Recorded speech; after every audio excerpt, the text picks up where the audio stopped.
Have you ever noticed that in every niche, in every specialization, in every field, there exists someone doing a video in the style of, hey guys, I'm a professional subject matter expert, and today I'm going to be reacting to the most blatantly incorrect TikToks and explaining why they were made by an inept dumbass who has no business giving advice on the matter? That's because TikTok is the new worst source of guidance and advice. This is a real story that I hate to admit because it outs me as a fool. Look what happens when I type freezer door old-fashioned into TikTok's search bar. The number one result is this guy who tells you to pour out 10 ounces of bourbon, then add 8 ounces of simple syrup and 2 ounces of bitters. I'm going to give that a try, I say, not even considering the act of calculating the ratios on my own, and look at what I'm left with. This has so much Angostura in it that the drink is red. It tastes horrible. 8 ounces of syrup and 2 ounces of bitters would be more appropriate in a 1.75 liter handle of whiskey, not a normal fifth. This is way off, poorly made, egregious. So I scroll through the comments like, has anybody else actually made this? Or are all the commentors just saying, looks good, boss? Rightfully, a couple people left a comment saying, bro, 2 ounces of bitters is way too much. And the original poster replies saying, actually, I used a super sweet banana-flavored whiskey, so it needs all the bitters to even it out. Except, why then would you add a full cup of simple syrup? The final drink is unbearably sweet, even with Maker's Mark. And hold up, did you say banana-flavored whiskey? Did I really just follow a recipe from somebody who might put screwball liqueur and bourbon in the same product category? And now that I think about it, why didn't he add any water for dilution? Oh, good, someone asked that in the comments. And his response is, because he's going to add an ice cube anyway, but a freezer door cocktail is going to be as cold as the ice. It's not going to get any dilution from an ice cube at that point. When I call out all of these red flags all at once, it's clear. I shouldn't have taken advice from this person. I should have been able to recognize this is not a trustworthy source.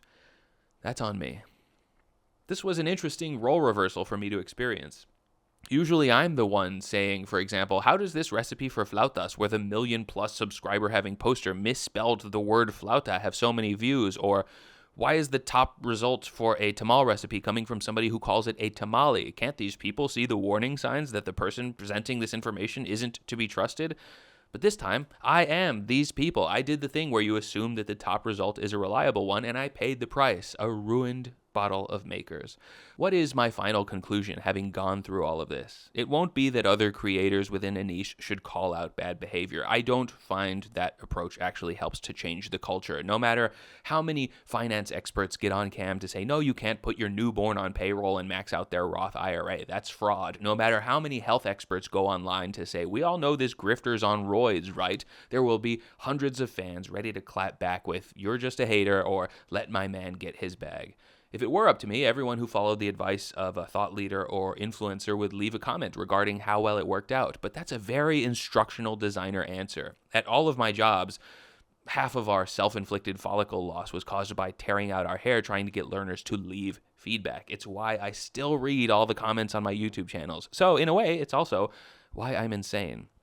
If there was one realistic way forward, I guess it has to be to view short-form content from a place of disbelief by default.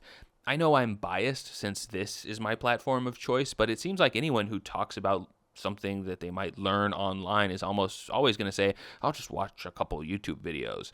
I also noticed that TikTok is trying to gank some of that clout with TV ads that promote Learn It with TikTok or hashtag TikTok taught me. Surely there are tons of trustworthy accounts on TikTok and Reels, but the way that I'm choosing to move forward is by operating on a basis of skepticism first.